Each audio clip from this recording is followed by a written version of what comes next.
Bonjour bien-aimés, nous allons continuer à lire la parole de Dieu dans le livre de 1 Roi chapitre 20. Ici, c'est très bien, descends un peu. Ok, donc le roi Hadad. Donc nous allons lire l'histoire du roi Hadad. Ben Hadad, le roi, Seigneur, nous t'en grâce une fois de plus pour ta parole. La gloire te revient dans tout ce que nous faisons au nom de Jésus. Nous te demandons pardon des fautes et des offenses, des fautes que nous avons pensées, en acte ou par omission au nom de Jésus. Aide-nous, Seigneur, à comprendre ce que nous disons, à demeurer non seulement dans ta parole, mais aussi à pratiquer ta parole, Seigneur, au nom de Jésus. Ben Hadad, roi de Syrie, rassembla toute son armée. Il avait avec lui 32 rois, des chevaux et des chars. Il monta, mit le siège devant Samarie et l'attaqua. 32 rois. C'est pour la question du Saint-Esprit, comment un roi peut avoir aussi 32 rois. Ben Hadad, c'est qui d'abord? Roi de Syrie, il avait en plus, c'est-à-dire qu'il a réuni 32 rois, les rois alentours, n'est-ce pas, les rois d'autres royaumes pour attaquer la Samarie. Il mit le siège devant Samarie et l'attaqua. Il envoya dans la ville des messagers à Akab. Il envoya dans la ville des messagers, il envoie des messagers à Akab. Rappelez-vous, Akab c'est le roi d'Israël et il est aussi le mari de Jézabel, roi d'Israël effectivement, donc le mari de Jézabel. Et la prophétie était déjà quand même sortie, je crois qu'il devait mourir, le roi d'Israël. Et il lui fit dire, ainsi parle Ben Hadad, ton argent et ton or sont à moi, tes femmes et tes plus beaux enfants sont à moi. Le roi d'Israël répondit, roi, mon seigneur, comme tu le dis, je suis à toi avec tout ce que j'ai. Les messagers retournèrent et dirent, ainsi parle Ben Hadad, je t'ai fait dire, tu me livreras ton argent et ton or, tes femmes et tes enfants. J'enverrai donc demain à cette heure mes serviteurs chez toi, ils fouilleront ta maison et les maisons de tes serviteurs, ils mettront la main sur tout ce que tu as de précieux et ils l'emporteront. Bon.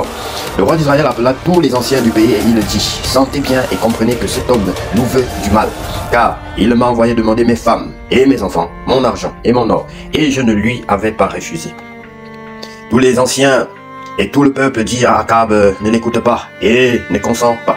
Et il dit aux messagers de Ben Hadad, dites à mon seigneur le roi, je ferai tout ce que tu as envoyé demander à ton serviteur la première fois, mais pour cette chose je ne puis pas la faire. Les messagers s'en allèrent et lui apportèrent la réponse. Ben Hadad envoya dire à Akab, que les dieux me traitent dans toute leur rigueur si la poussière de Samarie suffit pour remplir le creux de la main de tout le peuple qui me suit. Et le roi d'Israël répondit que celui qui revêt une armure ne se glorifie pas comme celui qui la dépose. Lorsque Ben Hadad reçut cette réponse, il était à boire avec les rois sous les tentes, et il dit à ses serviteurs, faites vos préparatifs, et ils firent leurs préparatifs contre la ville. Mais voici un prophète s'approcha d'Akab, roi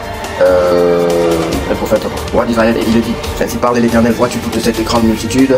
Je vais vois-tu cette Ben Hadad, roi de Syrie, rassembla toute son armée. Il avait avec lui 32 rois.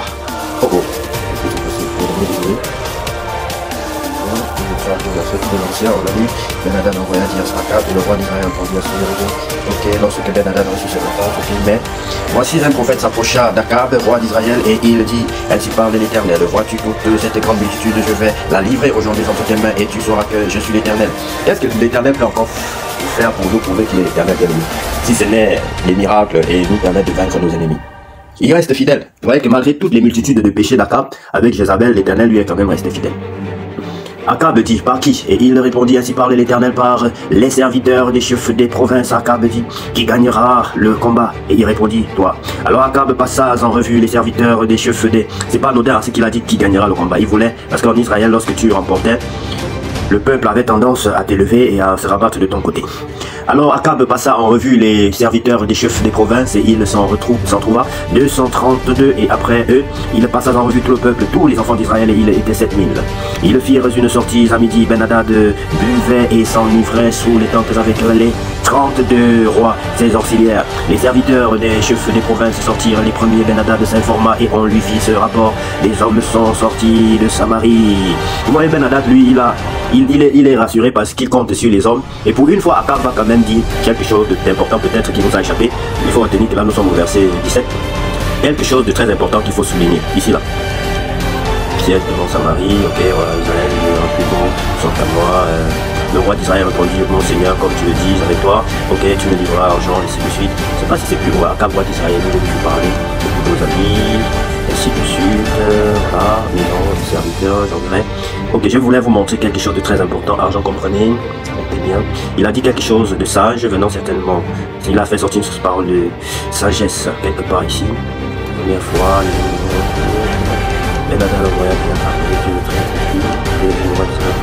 voilà, c'est ici, verset 11. Il faut le retenir, ceci c'est une parole de sagesse. Et le roi d'Israël répondit que celui qui revêt une armure ne se glorifie pas comme celui qui la dépose. Qui dépose l'armure? Celui qui dépose l'armure, en effet, c'est l'Éternel. L'armure, c'est pour se protéger. Alors, celui qui revêt l'armure, c'est toi qui portes l'armure, tu ne dois pas te glorifier. Donc c'est une parole de sagesse qui est sortie de la bouche du roi. Parce que Dieu agit en fonction de la disposition de nos cœurs. Et ici on voit quand même un petit rapprochement entre les paroles de Akab et une petite sagesse de sa part. C'est-à-dire, ce roi-là même depuis le début de l'histoire, c'est sa femme Jézabel en réalité qui semait le trouble en Israël en grande partie. Souvenez-vous que la Bible dit qu'elle avait décimé tous les prophètes, elle, Jézabel. Et elle se faisait entourer par des faux prophètes, 450 prophètes de Baal. Et Akab n'avait jamais refusé. Lorsque le prophète lui disait des choses, il essayait de faire. Lorsque le prophète Élie lui avait dit, il faut réunir le peuple, il a réuni le peuple. Il faut réunir ces prophètes de Baal, il les a réunis.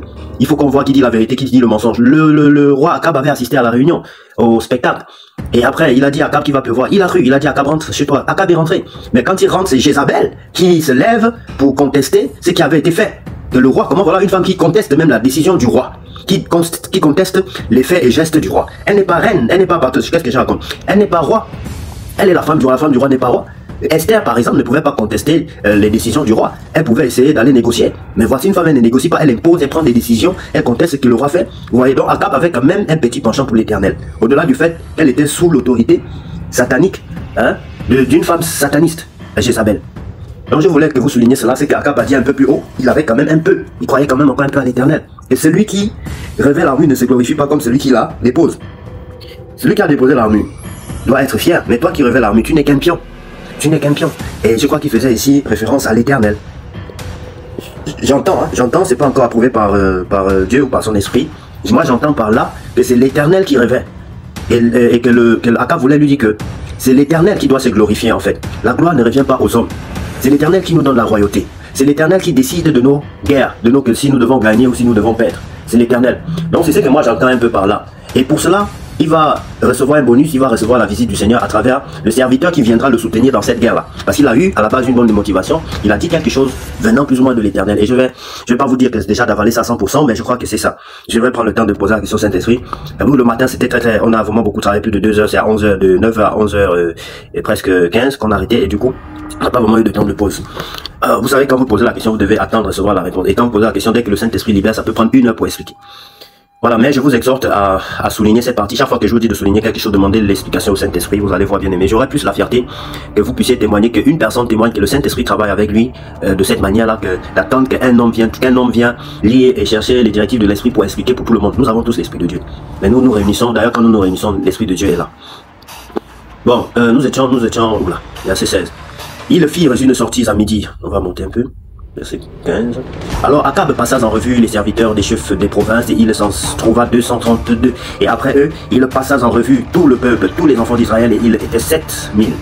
Ils firent une sortie à midi. Ben-Hadad buvait et s'enivrait sous les tentes avec les 32 rois, ses auxiliaires. Les serviteurs des chefs des provinces sortirent les premiers. Ben-Hadad s'informa et on lui fit ce rapport. Des hommes sont sortis de Samarie. Il dit, s'ils sortent pour la paix, saisissez les vivants, et ils sortent. Et s'ils sortent pour le combat, saisissez les vivants. Vraiment. C'est-à-dire qu'ils sortent pour la paix, ils étaient méchants. Les ennemis vaut mieux être livrés entre les mains de l'Éternel que d'être livrés entre les mains du diable. C'est-à-dire qu'il ne dit même pas que s'ils sortent pour la paix, soyez indulgents envers eux. Mais il dit saisissez-les, s'ils sortent pour la paix ou pour la guerre, saisissez-les, la même sentence, que ce soit pour la guerre ou pour la paix. C'est-à-dire qu'ils étaient résolus, ils avaient résolu de faire du mal au peuple d'Israël. Lorsque les serviteurs des chefs des provinces et l'armée qui les suivaient furent sortis de la ville, chacun frappa son homme. Et les Syriens prirent la fuite. Israël les poursuivit. Ben-Hadad, roi de Syrie, se sauva sur un cheval avec les cavaliers. Vous voyez, je vous disais que les chevaux, naturellement, c'est même pas expliqué, vont plus vite que l'homme. Mais vous allez voir dans l'histoire d'Élie qu'Élie allait plus vite que le cheval. Le roi d'Israël sortit, frappa les chevaux et les chars. et fit éprouver aux Syriens une grande défaite. Alors le prophète s'approcha du roi d'Israël et lui dit, va, fortifie-toi, examine et vois ce que tu as à faire, car au retour de l'année, le roi de Syrie montera contre toi. Les Syriens, les serviteurs du roi de Syrie lui dirent, leur Dieu est un Dieu de montagne, c'est pourquoi ils ont été plus forts que nous. Mais combattons-les dans la plaine et l'on verra si nous ne serons pas plus forts qu'eux. Vous voyez bien aimé, il y a même un adage, peut-être pas un adage. J'entends souvent dire que les Américains sont, quand ils sont très forts, leur armée de l'air, car en l'air ils sont très forts, mais au sol c'est pas très évident. C'était un peu le raisonnement des Syriens et de ce roi-là qui voulait décimer le peuple d'Israël en s'alliant à 32 autres rois, 32 autres peuples pour aller attaquer Israël. Mais Dieu a été du côté du peuple d'Israël. C'était pas une question de montagne ou de vallée. Ils sont en train de chercher à s'autodétruire davantage. Ils n'ont pas compris que Dieu est avec Israël et qu'il faut abandonner cette guerre. Oui, c'est important. Et forme, attention, fais encore ceci, ôte chacun des rois, fais encore ceci, ôte chacun des rois de son poste et remplace-les par les chefs. Et forme-toi une armée pareille à celle que tu as perdue, avec autant de chevaux et autant de chars. Puis nous les combattrons dans la plaine, et l'on verra si nous ne serons pas plus forts qu'eux. Il les écouta et fit ainsi. L'année suivante, Ben-Hadad, donc ça veut dire un an passé, ils sont toujours derrière, ils croient toujours qu'ils peuvent vaincre Israël. Vous voyez combien de fois l'esprit de perdition, l'esprit d'égarement peut induire les gens en erreur pendant des années. L'année suivante, Ben-Hadad passa les Syriens en revue et monta vers Aphek pour combattre Israël. Les enfants d'Israël furent aussi passés en revue, ils reçurent des vivres et ils marchèrent à la rencontre des Syriens. Ils campèrent vis-à-vis d'eux, semblables à deux petits troupeaux de chèvres, tandis que les Syriens remplissaient le pays. L'homme de Dieu s'approcha et dit au roi d'Israël, ainsi parle l'Éternel. Parce que les Syriens ont dit, l'Éternel est un Dieu des montagnes et non un Dieu des vallées. Je livrerai toute cette grande multitude dans tes mains, et vous saurez que je suis l'Éternel. Amen. Ils campèrent 7 jours en face les uns des autres. Le 7e jour, le combat s'engagea et les enfants d'Israël tuèrent aux Syriens 100 000 hommes de pied en un jour. 100 000 hommes en un jour. Le reste s'enfuit à la ville d'Aphek et la muraille tomba sur 27 000 hommes qui restaient. Ben-Hadad s'était réfugié dans la ville où il allait de chambre en chambre. Ses serviteurs lui dirent, voici, nous avons appris que les rois de la maison d'Israël sont des rois miséricordieux. Nous allons mettre des sacs sur nos reins et des cordes à nos têtes et nous sortirons vers le roi d'Israël. Peut-être qu'il te laissera la vie. Ils se mirent des sacs autour des reins et des cordes autour de la tête et ils allèrent auprès du roi d'Israël. Ils dirent, ton serviteur Ben-Hadad dit, laisse-moi la vie. Akab répondit, est-il encore vivant? Il est mon frère. Je crois que ça va être une erreur de la part d'Akab. Là, on va les avoir par la ruse. C'est-à-dire que Ben-Hadad a essayé, parce qu'en face de nous, en fait, c'est des gens qui n'ont pas la révélation de la parole de Dieu, mais qui travaillent avec le diable. Or, le diable, c'est la ruse. Essayons de les amener dans la vallée, essayons de les amener. Ils ne connaissent pas la vérité, ils n'ont pas la lumière, mais ils tâtonnent. Et quelquefois, ça marche. Et nous tombons souvent dans le piège par imprudence. La Bible dit ceci, soyez prudents, je vous ai envoyé comme vous êtes des brebis au milieu des loups, soyez prudents comme des serpents. C'est Jésus qui dit ceci. Vous êtes des brebis au milieu des loups, je vous ai envoyé comme des brebis au milieu des loups. Soyez prudents comme des serpents. Pour une fois, on va tirer quelque chose de positif sur le serpent. Et nous dit de ressembler au serpent sur certains aspects, la prudence. Le serpent, vous savez, ça glisse tout doucement et ça guette toujours avant d'avancer, ça guette toujours, c'est très silencieux. Il faut être prudent, bien aimé. Il faut être prudent, il ne faut pas avancer pour avancer. Voici les gens qui viennent voir le roi Akab avec la ruse. Et lui, il se jette comme ça. Et moi, je crois que je suis souvent comme ça. Parce qu'on est compatissant. C'est-à-dire que l'ennemi ici utilise notre sens. Et on me l'avait souvent dit. C'est-à-dire que on voit qu'il a le cœur, machin. Même des travailleurs. Les travailleurs. C'est-à-dire que oui, on va le prendre par les sentiments. C'est ça leur expression. Et quand il vient avec un sourire et tout, machin, des gens qui viennent à peine de te faire du mal, ils t'ont même empoisonné, toi tu n'es pas mort. Et Dieu a fait en sorte que tu sois toujours là. Mais comme tu as un cœur compatissant, ils jouent avec toi, ils vont vouloir jouer avec toi. Et jusqu'à ce que tu tombes dans le piège, il faut les éviter, bien aimé. Éviter, c'est éviter et c'est éviter à vie. Éviter les ennemis à vie. Vous n'avez rien contre eux du genre que vous ne les haïssez pas. Mais vous aimez. La Bible dit aimez vos ennemis. Aimez ceux qui vous haïssent, n'est-ce pas? Mais soyez prudents comme des serpents. Soyez extrêmement prudents, c'est ce que je veux dire. Parce que le serpent, il y a beaucoup d'animaux qui sont prudents. Hein, même le chien prudent, hein, il est prudent. Il voit un objet qui tombe de l'arbre, il va esquiver, il va se mettre un peu à l'abri. Mais le serpent est plus que prudent, est très prudent. C'est l'animal donc qui va être à la limite le plus prudent. Donc du coup, vous voyez, on parvient souvent à nous avoir, nos adversaires, nos ennemis parviennent souvent à nous avoir par le fait que, voilà, nous sommes miséricordieux, nous pardonnons, nous avons le pardon. Ils savent ça, que Dieu nous demande d'avoir le pardon, de pardonner nos ennemis, d'être miséricordieux comme lui-même Dieu. Mais on doit ajouter à cela, bien aimé, la prudence. Parce que l'ennemi exploite cela contre nous. Et donc nous allons lire la suite. Je connais pas encore très bien la suite, je vais le dire avec vous, mais je vois déjà ce qui est en train d'arriver là. Ces hommes tirèrent de là un bon augure. Attendez, on va reprendre ici. Ils se mirent des sacs autour des reins et des cordes autour de la tête et ils allèrent auprès du roi d'Israël. Ils dirent, ton serviteur Ben-Hadad dit, laisse-moi la vie. Akab répondit, est-il encore vivant? Vous voyez, aussitôt il se jette à l'eau. Il est mon frère. Je suppose, j'espère qu'il va lui couper la tête de moi. Sinon c'est Akab qui va le couper. Et sinon c'est le prophète qui va venir le condamner. Ces hommes me tiraient parce que nous avons lu des histoires un peu similaires. Donc moi-même j'ai tiré des leçons sur Saül, par exemple, qui n'avait pas détruit tous les rois et ainsi de suite et que par la suite il a perdu sa royauté parce qu'il n'avait pas obéi, il avait épargné le roi. Et ici, il était question de tuer aussi le roi, de tuer tout le monde. Donc je ne vois pas par contre il ne sera pas puni s'il n'exécute pas l'ordre intégralement. On est déjà renseigné nous. Je ne sais pas si ce roi Akab avait pris la peine aussi de lire les premières histoires. Et bien aimé, c'est pour cela que nous devons connaître notre Dieu, connaître l'histoire de ceux qui nous ont précédés. Quelles furent leurs erreurs pour que nous ne commettons pas les mêmes erreurs. Ces hommes tirèrent de là un bon augure et ils se hâtèrent de le prendre au mot et de dire Ben-Hadad est ton frère. Comment? C'est ton frère? Ben-Hadad c'est ton frère. Parce que là Akab dit, ah c'est mon frère, il est vivant? Et moi je sais oui, Ben-Hadad c'est ton frère. Vous savez, c'est des choses qui arrivent vraiment. Faites la paix, c'est une façon de lui dire faites la paix. Et ils hâtèrent de le prendre au mot et ils se hâtèrent, autant pour moi, de le prendre au mot et de dire Ben-Hadad est ton frère. Et il dit allez, amenez-le. Ben-Hadad vint vers lui et Akab le fit monter sur un char. Ben-Hadad lui dit je te rendrai les villes que mon père a prises à ton père et tu établiras pour toi des rues à Damas comme mon père en avait établi à Samarie. Et moi, repris Akab, je te laisserai aller en faisant une alliance. Il fit alliance avec lui et le laissa aller. Vous voyez l'erreur? Je vous assure que quel que soit Alpha, ça c'est une erreur. Je ne connais pas la suite de cette histoire. Mais ça c'est une grande erreur qui est là. Et nous allons voir. Parce qu'il y a les mêmes erreurs que beaucoup ont commises au début. Saül a commis cette erreur. Si on retourne encore, on va voir, il y a d'autres rois qui ont commis cette erreur là. Ne pas exécuter l'ordre de l'Éternel intégralement. Sauver une partie des choses pour soi-même. Donc prendre l'interdit, garder l'interdit. Il y veut les villes. Et c'est ce que nous disons aux hommes de Dieu ce matin dans notre précédente vidéo. Dieu vous envoie, c'est pas pour prendre la richesse des gens qui ne sont même pas encore bien nés de vous, nouveaux, bien convertis. Vous voulez votre part. Dieu dit de détruire toutes ces choses-là. Vous voulez prendre votre part, faire amitié avec le diable. Lisons la suite. L'un des fils des prophètes dit à son compagnon, d'après l'ordre de l'Éternel, frappe-moi, je te prie. Mais cet homme refusa de le frapper. Alors il lui dit, parce que tu n'as pas obéi à la voix de l'Éternel, voici, quand tu m'auras quitté, le lion te frappera. Et quand il l'eut quitté, le lion le rencontra et le frappa. Vous comprenez, ici en fait c'est vraiment montrer comment il faut obéir à l'Éternel sans réfléchir, sans rentrer dans les calculs. Précédemment, il y a l'enfant là qui est rentré dans les calculs, Akab. Il dit c'est mon frère, comment je vais tuer mon frère? Nous allons continuer à faire des affaires ensemble, hein? L'histoire est passée, la guerre est passée, il faut qu'on... Hein? Voilà. Il trouva un autre homme et il dit, frappe-moi, je te prie. Cet homme le frappa et le blessa. Le prophète alla se placer sur le chemin du roi et il se déguisa avec un bandeau sur les yeux. Lorsque le roi passa, il cria vers lui et dit, ton serviteur était au milieu du combat et voici un homme s'approche et m'amène un homme en disant, garde cet homme, s'il vient à manquer, ta vie répondra de sa vie ou tu payeras un talent d'argent. Et pendant que ton serviteur agissait ça et là, l'homme a disparu.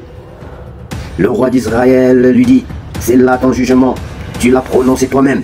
Vous voyez, ici on l'a encore pris au mot, et il vient là de se juger lui-même. Parce que c'est que le prophète lui dit, de manière imagée, c'est un peu ce que Samuel avait dit à David, lorsque David était allé vers la femme d'Uri. Samuel était allé en tant que prophète, il lui avait parlé en parabole, qu'il y avait dans une ville un homme riche et un homme pauvre, un homme qui avait beaucoup de brebis et un autre qui avait une seule brebis et qui traitait sa brebis là comme sa fille, sa seule personne. Et le jour que l'étranger est arrivé chez l'homme riche est allé prendre la pauvre brebis, la seule brebis de l'homme pauvre. Et David a décidé et a jugé l'affaire, mais c'est lui-même qui jugeait. Il disait que cet homme-là mérite la mort, mais il prononçait la mort contre lui-même parce que c'était lui cet homme en question. Et ici c'est un peu la même scène. Le prophète va dire, lisons quand même. Ok. Le prophète alla se placer. Il faut en fait, vous devez prendre le temps. Moi je vous donne un peu les orientations. Vous devez relire, n'est-ce pas? Relire ce qui s'est passé là, les histoires de gifles, là. Demandez au Saint-Esprit. Moi je sais ce que c'est. Je demande même tout de suite, je vais pouvoir vous expliquer. Mais vous allez commencer à comprendre ce qu'on appelle Matthieu chapitre 25, les 10 vierges, 5 sages et 5 folles. Je vous assure que nous vivons déjà cette période-là, bien aimés. Où nous vivons sous pression. Là, je ne peux pas dire qu'un homme va consacrer tout son temps pour vous donner toutes les révélations. Vous avez l'Esprit de Dieu. Et vous habituez aussi à cette façon de faire, c'est pas bon. Et un temps pour prier, pour méditer en demandant l'orientation du Saint-Esprit. Habituez-vous à demander l'aide du Saint-Esprit. Habituez-vous à demander la révélation du Saint-Esprit. Si je me mets à creuser, vous avez vu le matin, on est allé de 9h jusqu'à 11h passé, plus de 2 heures. Parce que l'Esprit de Dieu parle. Il peut parler comme ça là, pendant toute l'année, toute la journée. Et on ne va pas se reposer. La Bible nous dit que dans les épîtres, effectivement, je crois que c'est l'apôtre Paul qui parlait. Il a parlé du matin au soir. Où c'était toute la nuit jusqu'à l'autre, au point où il y a un homme qui était tombé de la fenêtre à l'étage. Mais cet homme-là n'était pas mort. J'ai bonne mémoire. Donc vous voyez, il est important de vous attacher au Saint-Esprit, à Dieu qu'aux hommes. Et on vous met quand même sur les pistes. Vous avez lu l'histoire nous avons lu ensemble l'histoire de Samuel. Si vous ne l'avez pas lu, on va dire de David. Et quand Samuel, le prophète Nathan, pardon, c'est le prophète Nathan qui était allé voir David pour lui pour lui dire ce qui s'est passé dans le pays, mais David ne savait pas que c'était lui-même. Donc ici, effectivement, c'est la même scène. Le prophète alla se placer sur le chemin du roi et il se déguisa avec un bandeau sur les yeux. Lorsque le roi passa, il cria vers lui et dit, ton serviteur était au milieu du combat. Et voici un homme s'approche et m'amène un homme. Il est au milieu du combat, un homme s'approche et l'amène un homme. En disant, garde cet homme. S'il vient à manquer, ta vie répondra de sa vie. C'est-à-dire que l'homme qui est au milieu du combat, là, c'est un Israélite, n'est-ce pas? Et l'autre homme qui amène encore un autre homme, là, c'est aussi un Israélite qui amène un ennemi. Le troisième homme, là, c'est homme ennemi. Parce que l'homme qui est au front, il y a l'homme qui est au milieu, il y a l'homme qui est au front. On suppose que l'homme qui est au front a capturé un ennemi et il l'a amené vers le milieu. À l'homme qui est au milieu, parce qu'on dit au milieu du combat. Et l'homme qui est au milieu a donc intérêt à garder cet homme-là. C'est-à-dire que voici un captif. Voici, j'ai fait prisonnier, j'ai attrapé un de nos ennemis au front. Puisque je suis au front, je te l'ai amené ici au milieu, que tu le bloques. Tu restes à le surveiller. Moi, je retourne au front. Mais s'il s'échappe entre tes mains, tu vas être tué. Si je retourne au front, je viens vers le milieu parce qu'il n'y a aucune raison. Au milieu, le combat n'est pas chaud. Vous êtes nombreux ici pour renforcer. Et vous êtes là pour garder les prisonniers. Si je reviens vers le milieu, vers toi, et que mon prisonnier s'est échappé, moi je vais te tuer. Donc ici, en fait, celui qui est au front, on peut supposer que c'est l'Éternel. L'Éternel a fait en sorte que le roi ennemi, qui s'appelait Ben Hadad, soit capturé. En fait, qu'ils organisent quelque chose pour se rendre gratuitement. Voilà comment l'ennemi attrape gratuitement pour le compte d'Israël le roi qui s'était levé pour vouloir détruire tout Israël.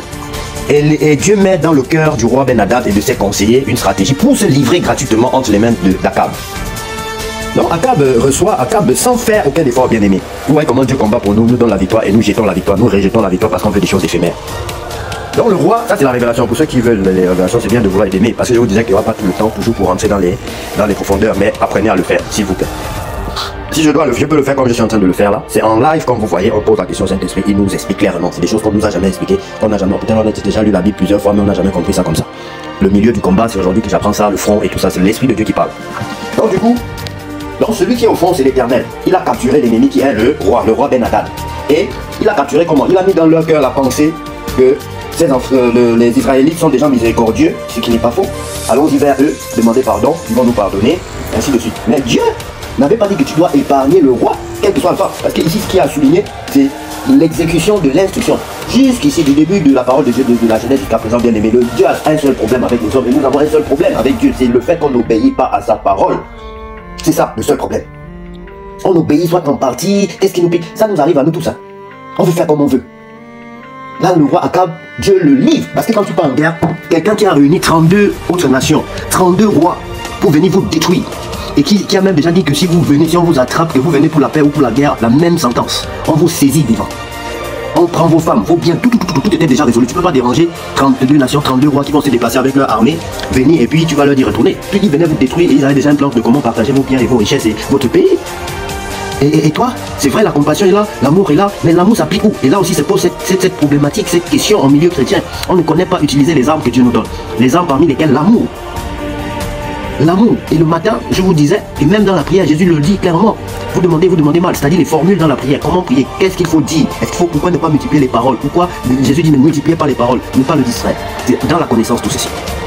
Donc, ils ont dit que le peuple d'Israël est miséricordieux, il faut faire comme si on est malheureux, on va vers eux, on joue la scène, faire la comédie, ils vont avoir pitié de nous. Et ça a marché. Et voilà comment le roi Akab tombe dans le piège. Et le prophète, parce que je n'ai pas creusé la partie de gifle là, vous pouvez creuser ça bien, mais faites-le s'il vous plaît. Je vous assure, aidez-moi. C'est pas facile. Faites-le pour votre propre bien. Donc du coup, j'ai creusé quand même la partie de un homme. Vous voyez, c'est-à-dire que ça, ce n'est pas un texte comme tout texte. C'est pour avoir la révélation, c'est par l'aide du Saint-Esprit qu'on comprend. Parce que le texte dit quoi? Le roi, un homme est parti à gauche, il a pris un autre homme, il a déposé à un autre homme, ainsi de suite. Mais il y a que l'Esprit de Dieu qui peut vous dire que le premier homme c'est ceci, le deuxième homme c'est cela, le troisième homme c'est ceci. Et c'est ce que je vous ai dit. Un homme a capturé, l'homme qui capture, le premier homme là c'est l'Éternel, qui est au fond. Il a capturé l'ennemi. Il a amené au milieu, au deuxième homme qui est au milieu qui doit garder. Le deuxième homme là, c'est le roi Akab. Bien aimé, que Dieu soit loué, vous devez acclamer l'Éternel, ce n'est pas moi. C'est une force de révélation. Le deuxième homme là qui est au milieu du combat, c'est le roi Akab. Le premier homme c'est l'Éternel qui capture. Et il a capturé comment? Si vous lisez l'histoire au-dessus, c'est-à-dire bien avant, vous voyez que c'est Dieu qui met les pensées dans les cœurs de l'homme. C'est Dieu qui décide de ce que tu dois penser et tout le reste, mais tu dois garder les bonnes pensées. Ou tu peux avoir les mauvaises pensées, c'est pas forcément Dieu qui met des mauvaises pensées, mais toutes les pensées qui nous traversent, nous devons garder les bonnes pensées. Mais ils ont gardé la pensée d'aller séduire le roi Akab en utilisant le point que nous sommes un peuple miséricordieux. Ce n'est pas d'aujourd'hui, l'amour, la joie, la paix, la bienveillance. Sachez que l'ennemi peut donc vous tenir avec le fait que vous soyez patients, que vous soyez doux. L'ennemi va être doux, ne veut pas être naïf. La douceur, la bienveillance, tout ça. L'ennemi, elle peut exploiter ça contre nous. Nous devons faire très attention. L'ennemi peut exploiter notre miséricorde, notre pardon contre nous. Et l'Éternel nous détruit. La Bible dit, soyez prudents comme des serpents. Vous sentez que c'est un ennemi, quelqu'un qui est venu vers toi pour te tuer. Tu l'as pardonné, évite-le. Tu vas leur pardonner comment? Et fais ce que l'Éternel a dit, parce qu'à leur époque, c'était un grand potentiel, c'était de tuer. Aujourd'hui, c'est quoi? C'est dans la prière, c'est de détruire. Dieu te dit de détruire les idoles de ton père, de ta mère dans la prière. Tu dis, tu les tues en partie, tu vas laisser seulement l'idole qui donne l'argent à la famille. Non. Dès que tu veux prononcer ça dans la prière, tu évites. C'est la même façon, c'est la même chose aujourd'hui. Parce que nous luttons contre les esprits méchants. Donc aujourd'hui, là, il peut arriver que dès que tu veux prononcer le nom même de ton père, tu évites. Tu sais pertinemment que dans ta famille, il y a des choses qu'il faut détruire. Mais quand tu pries, tu arrives sur ces choses-là, tu changes de sujet. C'est que tu es comme ce roi à table là, tu ne détruis pas. L'ennemi, l'Éternel t'identifie, te montre, t'amène le truc et te dit coupe. Tu prends seulement la main, l'épée, tu tues. L'épée, c'est la parole de Dieu, tu détruis, mais tu refuses. Tu dis que bon, ça nous rapporte quand même l'argent dans la famille. Il y a quelqu'un à qui cette parole-là s'adresse et la personne va se retrouver. Donc le prophète alla se placer sur le chemin du roi et il se déguisa avec un bandeau sur les yeux. Lorsque le roi passa, il cria vers lui et dit, ton serviteur était au milieu du combat. Et voici, un homme s'approcha et m'amena un homme. C'est-à-dire le troisième là, un homme qui s'approcha là. Celui qui s'approcha, c'est celui qui était au front. C'est l'Éternel. Il a capturé. Donc parce que pour capturer, il faut être proche de l'ennemi. Et quand on est très proche, on dit qu'on est au front. Tu peux pas être au milieu, tu captures facilement. C'est ceux qui, parce que le combat s'organise comment? Il y a la base, il y a l'arrière-base, il y a le milieu, il y a le front. Le front, tu es en face à face avec l'ennemi. Donc tu peux attraper un, tu l'amènes vers le centre. Si tu veux prendre des renseignements, vous voulez le cuire pour le machin, pour qu'il fasse, pour qu'il parle, pour qu'il donne la stratégie, vous le tuez pas, vous l'amenez quelque part, on le garde en lieu secret pour venir d'abord prendre les informations. Après, si vous voulez le tuer, vous le tuez. Donc l'Éternel a capturé son ennemi en fait. L'Éternel a capturé son ennemi, excusez-moi, l'ennemi d'Israël qui était plus qu'un ennemi, parce que de toutes les histoires que nous avons lues jusqu'à présent, il n'y avait aucun ennemi qui avait rassemblé autant de rois pour aller combattre Israël. C'est-à-dire 32 peuples, 32 rois. Imaginez un pays qui s'unit. Parce qu'on parle par exemple de la guerre en Ukraine contre la Russie, on voit qu'il y a des coalitions. C'est-à-dire que les États-Unis, l'Europe tout entière avec les États-Unis s'unissent, hein, ce qui forme l'OTAN, pour pouvoir aller combattre, soutenir l'Ukraine. Hein, vous voyez un peu. Donc c'était un peu la même chose, où ici là, Ben Hadad réunit autour de lui 32 rois pour aller attaquer seulement un seul roi. Mais l'Éternel était du côté du peuple d'Israël. L'Éternel va saisir cet homme-là, vous aussi. Un homme qui vient vous détruire tout votre peuple. Vous le laissez partir. Est-ce que c'est bien comme ça? Continuons au verset 40. Bon, terminons le verset 39. Lorsque le roi passa, il cria vers lui et dit, ton serviteur était au milieu du combat. Et voici, un homme s'approche et m'amène un homme en disant, garde cet homme, s'il vient à manquer, ta vie répondra de sa vie, ou tu payeras un talent d'argent. Bon, supposons ici, parce qu'on va dire qu'à quel moment l'Éternel a dit à Akab, au roi Akab, que je vais capturer le roi qui est en train de vous menacer, hein, mais si tu le libères, c'est toi qui vas être tué. C'était tout à fait logique. Parce que soit il détruisait tout le peuple ne pouvait pas accepter. Donc si Dieu faisait cette proposition au début même du combat, que voilà, Dieu l'avait d'ailleurs fait, que je vais te livrer le peuple, c'est clair. Ce n'est pas si. La Bible dit au début, nous sommes ici au verset 40, verset 39, la Bible dit au début qu'un homme de Dieu est allé vers le prophète, un homme de Dieu est allé vers le roi Akab, dit au roi que l'Éternel sera avec eux. Mon Seigneur, comme je te dis, je suis avec toi, tout ce que j'ai fait. Ok, les messagers, Ben Hadad, j'enverrai donc demain à 7 h mes serviteurs, roi d'Israël appela tous les enfants d'Israël, ainsi de suite, tous les anciens, il dit au messager Ben Hadad, ainsi de suite. Et le roi d'Israël répondit que ceci, lorsque Ben Hadad reçut, mais voici un prophète ici là. C'est l'Éternel qui avait parlé ici. Voici un prophète s'approcha d'Akab, roi d'Israël, et il dit, ainsi parle l'Éternel, vois-tu toute cette grande multitude, je vais la livrer aujourd'hui entre tes mains, et tu sauras que je suis l'Éternel. Ça veut dire quoi d'après vous? Je vais les livrer entre tes mains. Les livrer entre tes mains, c'est pour que tu en fasses quoi? Si tu tues tous les soldats et que le roi est toujours vivant, ça veut dire qu'il peut toujours monter un coup, et revenir, il faut descendre. Quand Dieu te livre le roi, c'est qu'il a tout livré. Hein? On dit qu'il vaut mieux s'adresser à Dieu qu'aux anges. Dieu te capture le roi. Tu as tué seulement les pions. Tu n'as pas tué l'instance décisionnelle. Tu n'as pas détruit celui qui fomente, les commanditaires des guerres. Mais il va encore commanditaire. Tu n'as pas détruit le cerveau, tu n'as pas détruit les racines. Tu as détruit quelques branches. Et tu fais que Dieu soit fier de toi? Non, arrêtez. Donc le prophète alla se placer donc sur le chemin du roi, et il se déguisa avec un bandeau sur les yeux. Lorsque le roi passa, il cria vers lui, et dit, ton serviteur était au milieu du combat, et voici, un homme s'approche et m'amène un homme, en disant, garde cet homme, s'il vient à manquer, ta vie répondra de sa vie, ou tu payeras un talent d'argent. Et pendant que ton serviteur agissait ça, et là, l'homme a disparu. Il était dans la distraction à Cap. Parce que lorsqu'on a tué quelques soldats, on a coupé que les branches de l'arbre, on n'a pas encore déraciné l'arbre. Dieu voulait quand Dieu dit que je te donne, il te donne tout, il ne te donne pas à moitié. Dieu ne peut pas te dire qu'il va te donner, Dieu préfère te donner un champ, une terre, là où tu vas récolter pendant des années jusqu'à la fin de ta vie, et de te donner quelques grains de maïs. Et un champ qui produit des épines comme ça, Dieu te montre comment tu dois déraciner, tuer les épines pour que ça produise. Tu vas seulement, tu coupes les quelques épines au lieu de déraciner pour résoudre le problème à la source.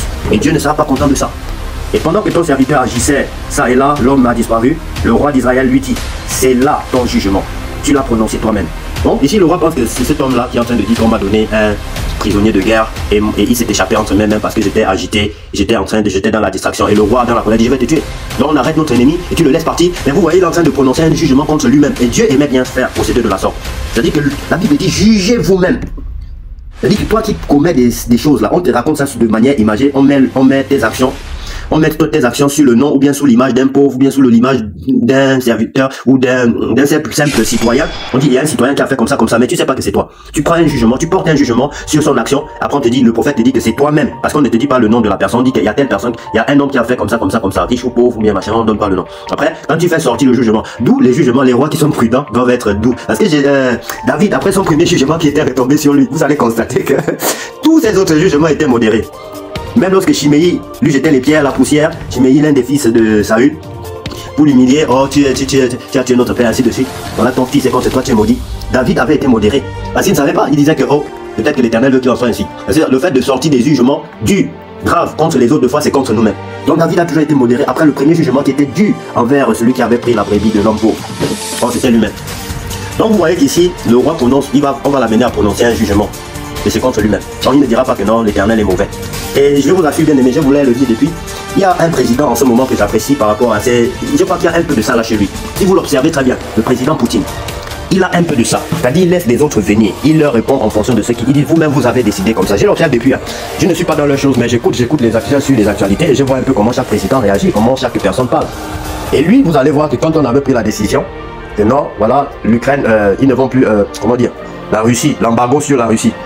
Ils ne vont plus vendre le blé et ils ne peuvent plus traiter avec les banques, ainsi de suite. Après lui-même il dit, mais vous-même vous avez interdit qu'on reçoive l'argent ou qu'on envoie l'argent. On va vous vendre notre blé comment? Et le pétrole c'était pareil avec plusieurs choses. Donc il laisse les autres faire pour utiliser votre propre bâton, pour vous frapper avec votre propre bâton.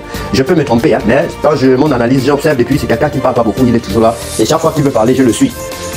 Il a toujours tendance à dire que vous-même vous avez dit ceci, vous-même vous avez pris telle résolution, vous-même vous avez fait comme ça. Et c'est plus sage comme ça, bien aimé, de laisser les autres prendre des jugements contre eux-mêmes.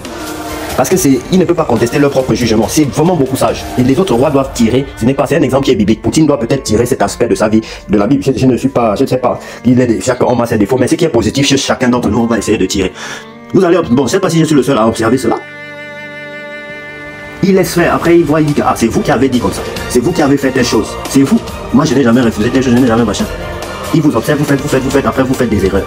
Vous tombez dans les fosses que vous-même vous creusez. Il ne refuse pas X ou Y chose. Mais après, vous prenez des décisions, vous êtes pressé, vous voulez faire des choses. Après, il dit ah. Et même lorsqu'il y a eu des armes, il donne souvent des avertissements. Et ce que vous êtes en train de faire, voici ce qui peut arriver. Et vraiment, je l'apprécie sur ce point, je l'apprécie beaucoup sur ce point. Il dit que voilà, parce que quand vous déclarez la guerre, ne croyez pas aussi qu'on va rester comme ça, vous allez venir nous tuer bêtement. Donc si nous aussi on appuie sur notre bouton, ce qui va arriver, sachez que c'est vous qui avez provoqué. Je ne vais pas entrer dans trop de détails, parce que quand vous lisez un peu, je peux me tromper. J'avais eu des accords à l'époque par rapport à la répartition, la Donbass, je ne sais pas s'ils appellent ça la Donbass et tout. Et certains accords, il dit vous-même vous aviez signé les accords, que quelle partie, la Crimée ou quoi là nous appartient, et après vous avez commencé à reprendre vous-même, vous allez à l'encontre de vous à chaque fois. Donc voilà, en fait, ce que je veux qu'on retienne, c'est quoi? Amener les gens à juger eux-mêmes de leurs propres actions, à s'auto-juger eux-mêmes, à s'auto-chicoter eux-mêmes, à s'auto-gifler eux-mêmes. C'est ça le summum de la sagesse. Et il faut que les rois soient sages, qu'ils aient des bons conseils, qu'ils ne se précipitent pas de juger. On dit tel a fait ceci, tu as fait ça, moi je fais comme ça, moi. Il ne dit jamais moi je vais faire comme ça, je vais faire comme ça. Non, ne soyez pas pressés. Un roi n'agit pas dans la précipitation. Donc ce roi-là, quand on va dire que non, voilà, le prophète va donc, et le prophète, vous comprenez, et je bénis le Saint-Esprit, le fait qu'il a demandé qu'on le gifle, qu'on le blesse, c'était pour donner vraiment, pour se présenter devant le roi comme quelqu'un qui revenait effectivement de la guerre, puisque c'était la période de la guerre. Donc quand il s'est présenté devant le roi, et c'était pour amener le roi à prendre une décision, un jugement juste. Donc c'était même très difficile pour le roi de ne pas prendre un jugement juste. Et vous voyez comment un prophète est souvent utilisé comme un instrument, un serviteur de Dieu. Dieu peut lui dire de se coucher au sol. Et j'ai cherché souvent ces versets-là. Dieu peut lui dire de subir certaines injustices, de subir la douleur dans sa chair. Jésus l'a fait, il a subi. Donc Dieu dit, ce prophète l'a dit à un passant que gifle-moi. Regardez plus haut, bien-aimé. Oh bien-aimé, aujourd'hui là vraiment c'est un jour extraordinaire. En plus ça tombe un dimanche. Je vois que ma batterie est un peu faite. Regardez plus haut, bien-aimé. Le prophète dit que gifle-moi. Il n'a rien fait. Il demande à quelqu'un que gifle-moi. Attends. Fais-moi encore ceci. Ôte chacun de roi. Attends. C'était où?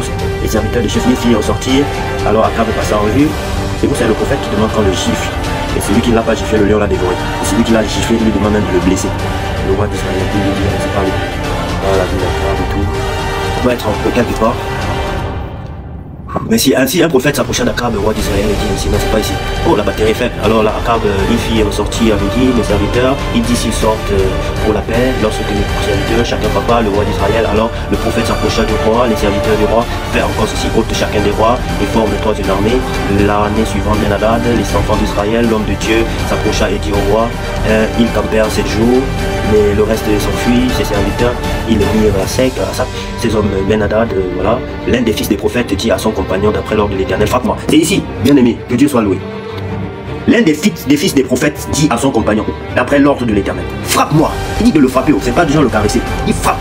Frappe-moi, écoutez bien, est-ce que toi tu es serviteur, tu peux dire à quelqu'un de frapper? Vous devez être prêt. La Bible dit que vous n'avez pas encore lutté jusqu'au prix du sang. En fonction du niveau, de la sphère spirituelle dans laquelle tu veux entrer, du niveau du service que tu veux rendre à ton Dieu, du niveau de la spiritualité, tu dois faire mourir ton corps et apprêter ton corps à subir la douleur et des injustices. La Bible dit que ne pouvez-vous pas supporter quelques injustices? Parce que ça rentre dans le processus. En fait, si les injustices n'entraient pas dans le processus de la formation de l'homme de Dieu, la Bible ne devait pas dire que ne pouvez-vous pas supporter quelques injustices. Parce que dans la Bible, on voit dans les épîtres, le Nouveau Testament, beaucoup de frères qui se plaignent les uns des autres. La Bible dit ne vous plaignez pas les uns des autres. Oh, Paul et Silas, oh tel et tel, toujours en train de se plaindre, oh tel a fait ceci, tel a fait cela. Et l'apôtre Paul a dit ne vous plaignez pas les uns des autres. Ne pouvez-vous pas subir quelques injustices? Parce qu'un homme de Dieu, c'est quelqu'un qui doit subir des injustices. Ici, c'est l'Éternel. L'un des fils des prophètes dit à son compagnon, d'après l'ordre de l'Éternel, frappe-moi, je te prie. Mais cet homme refusa de le frapper, mais l'homme va être dévoré par un lion. Cet homme refusa de le frapper. Alors il lui dit, parce que tu n'as pas obéi à la voix de l'Éternel, voici, quand tu m'auras quitté, le lion te frappera. Et quand il lui quitté, le lion le rencontra et le frappa. Il trouva un autre homme, et il dit, frappe-moi, je te prie. Et cet homme le frappa et le blessa. Pourquoi? Parce que en face du roi Akab devait voir quelqu'un qui est en train de parler. Parce que quand la personne est en train de parler, Akab regarde pour voir si c'est vraiment vrai, si c'est vrai. Parce que l'homme de Dieu, ce fils de prophète là, va aller sur le chemin d'Akab pour lui dire que j'étais au milieu du combat. On m'a confié quelqu'un, la personne s'est échappée parce que j'étais distrait. Donc du coup, les premiers signes, Akab regarde, effectivement, il voit que l'homme est blessé. Donc il se dit, effectivement, c'est exact, c'est vrai. Ce qu'il est en train de dire, je vois qu'il est blessé, je vois qu'on l'a frappé. C'est sûr qu'il a dû se battre avec le fugitif, avec le prisonnier de guerre. Vous voyez. Mais, en fait, Dieu, je vous le dis souvent, et c'est une vérité. Quand tu sers à Dieu, Dieu peut te dire, allonge-toi, on va arriver sur ces passages. Allonge-toi sur le ventre, allonge-toi sur le côté, allonge-toi comme ça, fais comme ça. Va épouser même une prostituée, une femme qui va se prostituer, tu vas ressentir la douleur que je ressens. Quand tu vas parler comme si c'était moi-même. Et Dieu s'incarne dans l'homme. C'est un processus d'incarnation que Dieu utilise pour faire en sorte que quand l'homme ressent la même chose et dit la même chose à l'instant, et exactement, et voit même avec les mots que l'Éternel veut le dire. Mais si ce n'est pas ça, les choses ne vont pas se passer comme Dieu veut. Dieu dit, et ce fils de prophète dit à quelqu'un de le frapper selon l'ordre de l'Éternel. Il dit, l'Éternel veut que tu me frappes, tu le frappes. Mais c'est pas évident. Si je viens te voir aujourd'hui, toi qui m'écoutes, je dis frappe-moi, tu vas pas me frapper, tu vas fuir. Mais c'est dit, Dieu te dit de me frapper. Mais frappe-moi. Dieu te dit de me frapper parce que tu vas rendre service à Dieu. Tu es en train de servir Dieu, rendre service et servir Dieu. Et un autre homme, quand on le lui a dit, il trouva un autre homme et il dit frappe-moi, je te prie. Cet homme le frappa et même le blessa. C'est-à-dire qu'il n'a pas seulement frappé, il a dit je te frappe. Ok. Je vais te frapper et te blesser même. Tu vas voir. Parce que toi, tu cherches qu'on te frappe. Hein. Le prophète alla se placer sur le chemin du roi et il se déguisa. Je bénis Dieu parce qu'enfin j'ai accompli ma mission. C'était pas facile. Parce que je voulais bien survoler tout ceci et vous laisser vous-même continuer à creuser. Mais bien aimé, notre Dieu est merveilleux. Je crois que là maintenant vous avez compris toute l'histoire. Bon. Nous sommes donc vers la fin ici, avant que la batterie ne s'arrête. Il dit alors au roi, ainsi parle l'Éternel, parce que tu as laissé échapper de tes mains l'homme que j'avais dévoué par interdit, ta vie répondra de sa vie et ton peuple de son peuple. Voilà, c'est pas possible. C'est-à-dire que ce qui est en fait dommageable, c'est que quand tu es un père de famille, tu désobéis à l'Éternel, tu pars souvent avec toute ta progéniture de génération en génération. Tu es détruit. C'est ce qui est dommageable, c'est-à-dire que les enfants payent le prix fort. Ici, le peuple va payer encore le prix fort à cause du roi. C'est pas bien, bien aimé. Il faut que les rois fassent attention, qu'ils aient au moins pitié de leur peuple. Et pour cela, le peuple ne pouvait même pas entendre ces choses-là et accepter. Le peuple doit se lever et dire non au roi qui est rebelle. Le roi d'Israël s'en alla chez lui triste et irrité et il arriva à Samarie. Voilà, nous sommes à la fin de cette histoire bien aimée. Voilà, nous sommes un peu embêtés par ces publicités qui apparaissent dans des applications bibliques. Ce n'est pas normal. Nous profitons pour lancer un message à ceux qui prennent l'engagement de travailler pour le Seigneur dans le sens de travailler, de développer des logiciels ou de retranscrire les Écritures. Ce n'est pas aussi difficile que ça et je crois que nous prendrons d'ici là les choses en main. Ce n'est pas normal que vous laissiez les publicités dans les applications de la Bible et parce que ces publicités ne sont pas vraiment filtrées. Des fois, on peut voir les seins d'une femme, on peut voir une personne, on peut voir des images, n'importe quoi. Alors qu'on est en train de... Ça, c'est pas bien. Je vous avertis déjà aussi à vous qui faites ces choses-là. Dieu m'a interpellé, je crois que ça fait depuis hier, et nous allons nous organiser pour transférer. Ici, ce n'est même pas un développement d'application aussi complexe que ça. C'est juste même un site internet où il y a la parole de Dieu. On peut compiler pour en faire une application et mettre sur Play Store et il n'y aura pas de pub. Donc vraiment, honte à ceux qui mettent des publicités, qui veulent voir leurs intérêts, le commerce dans toutes les choses de Dieu. Souvenez-vous que Jésus était entré dans le temple, il a contesté et il a frappé, il a chassé les vendeurs. Ne croyez pas que Dieu va vous bénir parce que vous faites ces choses-là. Arrêtez ça. Donc les producteurs, ceux qui développent des applis, qui prennent naturellement. Parce qu'ici, il n'y a rien vraiment de aussi compliqué que ça. Nous allons d'ici là prendre les choses en main pour que vous ayez des bibles quand même sans des images qui fusent de partout, qui distraient. C'est pas vraiment bien. Vraiment, c'est dommageable, c'est une honte pour ceux qui le font. Que Dieu vous bénisse, bien aimé. Je suis heureux d'avoir conclu ma mission. Je devais quand même me sentir peut-être pas très bien si je partais sans vous donner toutes les révélations, sans vous donner tous les détails sur cette histoire. Que Dieu soit loué. Ouais, c'est que Dieu soit loué au nom de Jésus-Christ. Nous avons ainsi prié. Amen.